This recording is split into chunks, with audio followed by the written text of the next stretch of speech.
Сәлем достар, бүгін біз терең сезімталдық туралы сөйлесеміз.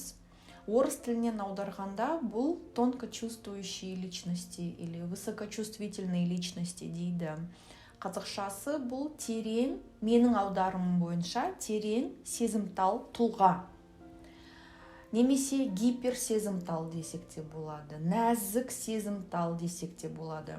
Бірақ мен ойымша ең информационды, ең нақты аударым бұл терең сезімтал тұлға. Бұл қандай адам? Бұл информацияны, мысалы, кез келген жерге барған кезде, адамдар арасында болсын, бір қалада болсын, бір помещение, залдың іші болсын, кірген кезде бірден сол жақтың атмосферасын өзіне қабылдайды. Сол жақта не болып жатқанын сезіп тұрады. 5 сезімі, сонымен қатар интуициясы қатты істейді осы адамдардың. Денесі арқылы бәрін сезеді. Тонкий, өте жіңішке нюанстарды қабылдайды. Әшейінде көзге көрінбейтін заттарды, құбылыстарды, эмоцияларды сезіп тұрады.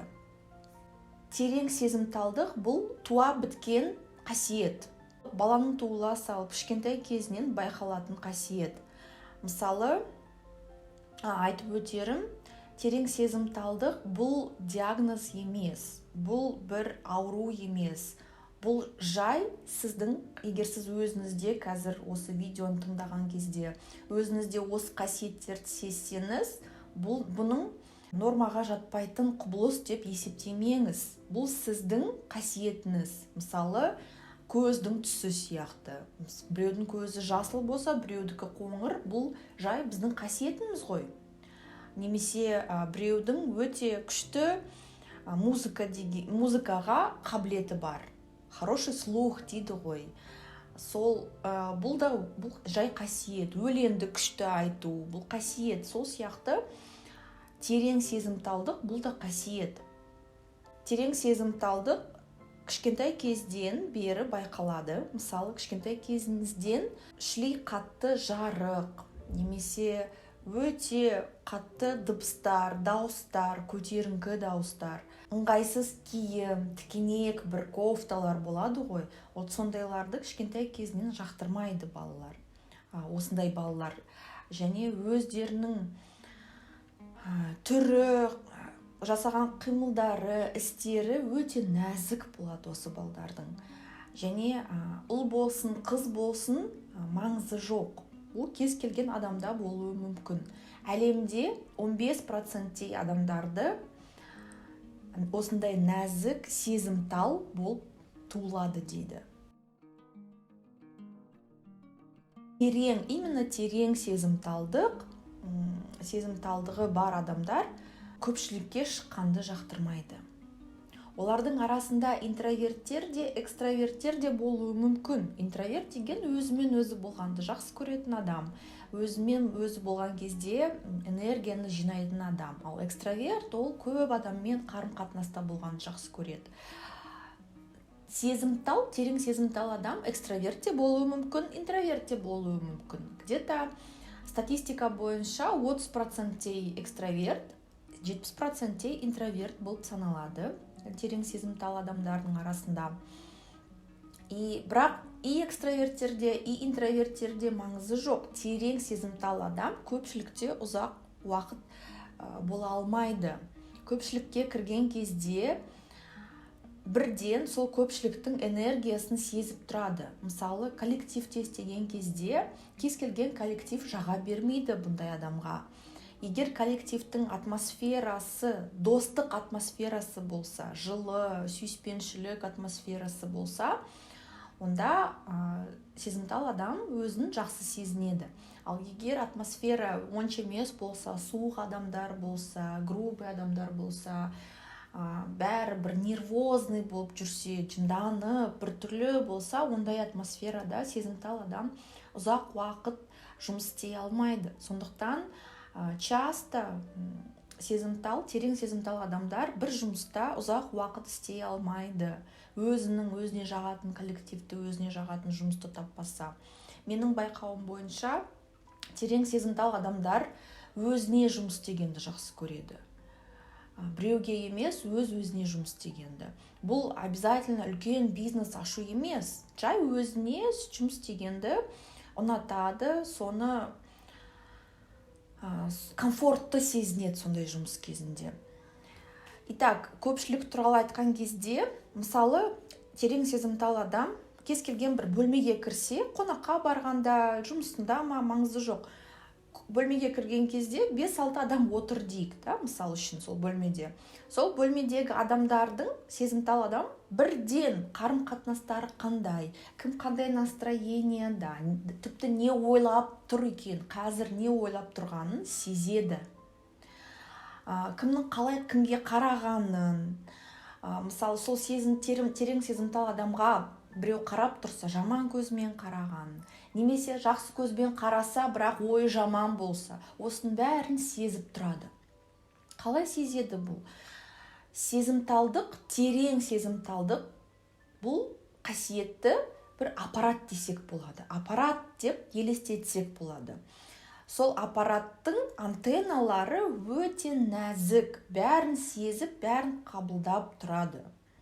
Осы аппарат, ішкі аппараты соны сезеді. Интуициясы, денесі, бәрі подсказка беріп тұрады.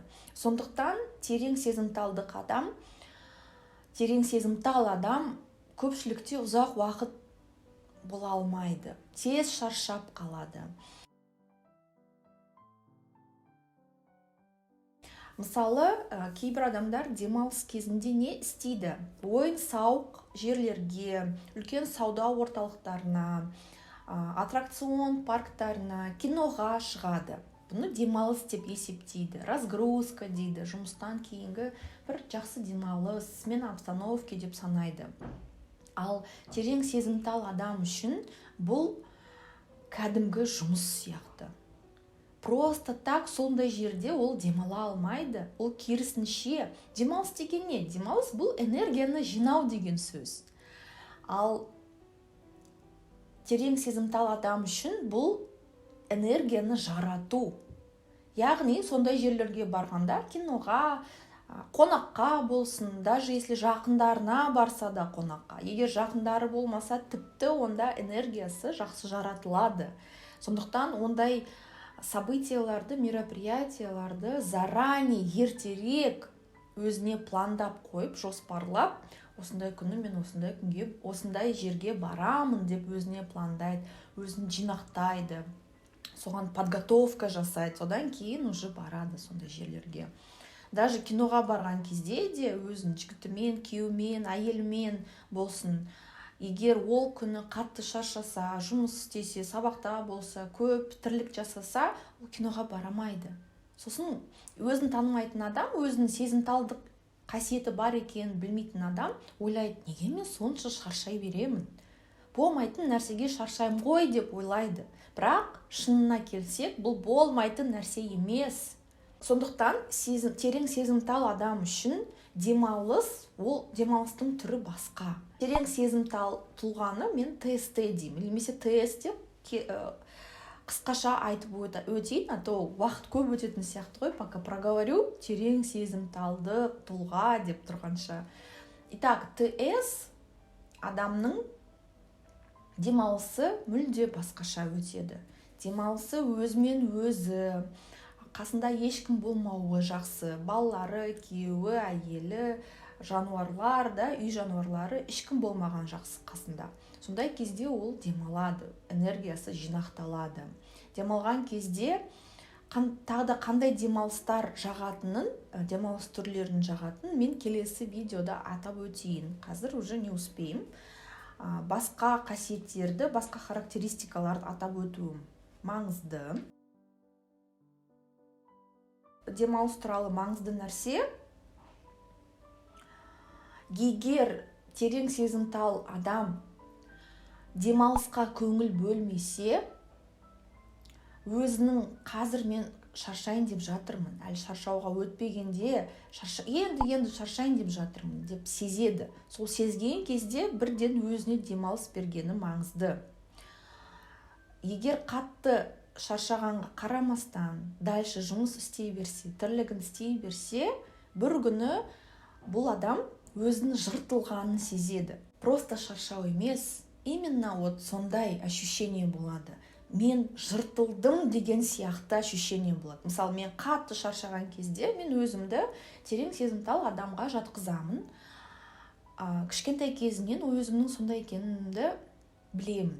Бірақ кішкентай кезімде бұндай термин болмаған. Неге басқа адамдар бұндай емес? Неге мен өзгеше сезінем өзімді деп ойлайтынмын. Уже өскеннен кейін, психолог болғаннан кейін себептерін таптым. Өзімнің кішкентай кезімнен байқағаным, қатты шаршаған кезде, соншалықты шаршағаным, өзімді жыртылғандай сезінемін. Кейбіреулер жыртылдым емес, сынып қалдым деп сезеді. Немесе езіліп кеттім, фарш болдым деп сезеді. Сондай қатты шаршау кезінде восстановлениеға біраз уақыт кетеді. 3 күннен 1 аптаға дейін демалу маңызды. Бірінші 2 күн мүлдем ешнәрсе істей алмайтындай сезінесің өзіңді. Әшейін құр жата бергің келеді. Вообще, осы демалыс пен шаршау туралы, сезімтал адамның шаршауы туралы келесі видеода атап өтем деген едім, өзім қазір айтып өттім. Видимо, осы видеода осы информация болу керек деп ойладым. Менің түп санам солай ойлаған сияқты. Итак, ТС адам бұл өте нәзік жіңішке сезімтал аппарат дедік. Осы аппараттың функциясы неде? Бұл қасиет адамға не үшін қажет? Бұл қасиет терең құбылыстарды сезу үшін, терең көзге көрінбейтін эмоцияларды байқау үшін, басқа адамдардың көзге көрінбейтін ішкі жарығын байқау үшін, немесе сол жарықтың шығуына кедергі жасайтын дақтарды байқау үшін қажет. Терең сезімтал адам өте жіңішке нюанстарды байқайды. Осындай адамдар әлемге қажет. Бұндай адамдар әлемді дұрыс жолға апарады.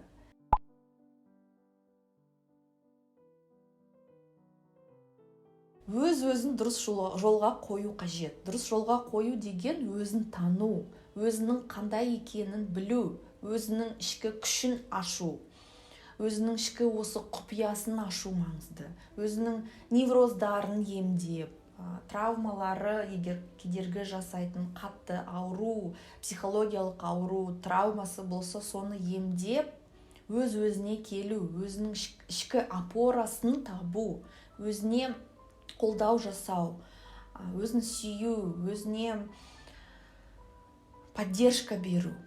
Осын бәрін, өзіне дос болу, осын бәрін үйрену өте маңызды. Менде өзін сүю туралы бөлек видеом бар осы каналда. Бұл видео терең сезімтал адамдарға да подходит, сәйкес келеді. Соны тыңдап көрсеңіздер болады. Терең сезімтал адамдарға ең маңыздысы бір заң. Ең маңызды заң, біреуін атап өттік, бұл демалыс, дер кезінде демалу, шаршаған енді сезейін деп тұрған кезде демалыс беру. Ал екінші өте маңызды заң, ол өзін ешкіммен салыстырмау. Қандай салыстыру болады? Анау пәленшенің қызы, әйелі, күйеуі, баласы өте жылдам жетістіктерге жетеді.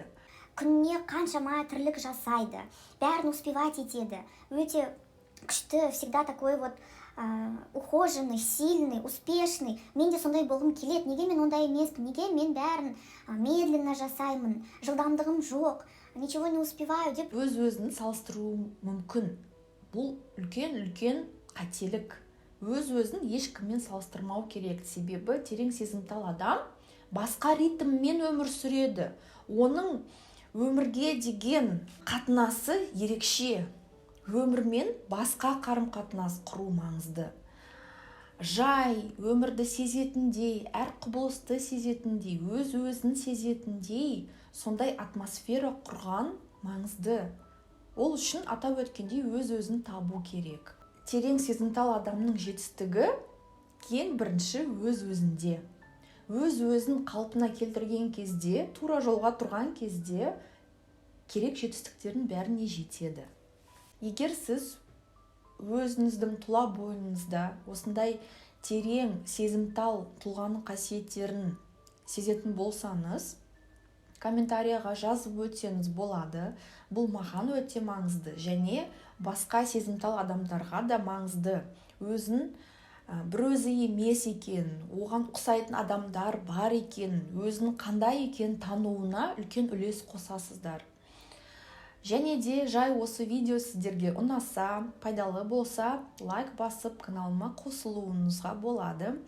Егер маған консультацияға жазыламын десеңіздер, астында ссылка бар WhatsApp-қа және Instagram-ға. Сол арқылы керекті ақпаратты алып жазылсаңыздар болады. Бүгінге осы. Келесі видеода біз терең сезімтал адамның демалысы туралы бөлек атап өтеміз. Келесі көріскенше сау болыңыздар.